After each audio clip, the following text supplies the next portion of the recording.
Hill Farms was started by my in-laws Steve and Debbie Hill in 1973 when they were married. Mark is actually the fourth generation of his family to raise pigs in Hancock County where we live. It's something we're very proud of to share with our children.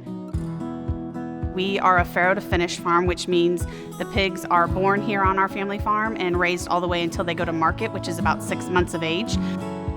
Something people don't realize is definitely like the scale of the farm. Like you tell them you live on a pig farm and they're like, oh, so you have like 20 pigs in your backyard? No, we have like 600 sows and like we finish thousands of pigs every year.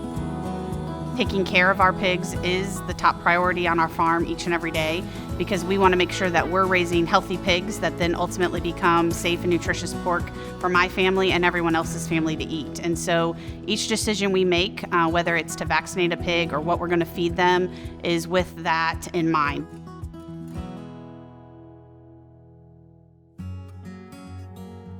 We also raise corn and soybeans and wheat.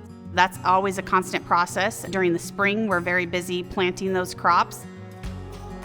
We'll then plant a cover crop as soon as we harvest that in a few of our fields so that we can try to keep as much of the nutrients in the soil as possible until it's time to plant the corn or soybeans again in the spring. Our climate, our soil here is very conducive and ideal to growing soybeans. That's why we're one of the top producing soybean states.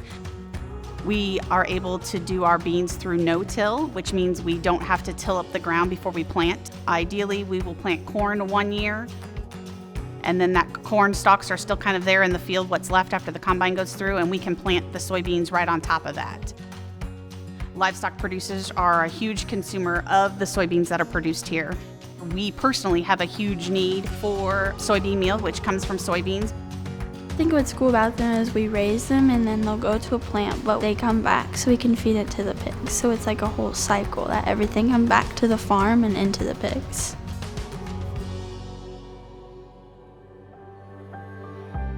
It's a very unique situation to be in business with your family and then to physically be doing manual labor each and every day. And it definitely takes all of us kind of having our own area to make it work.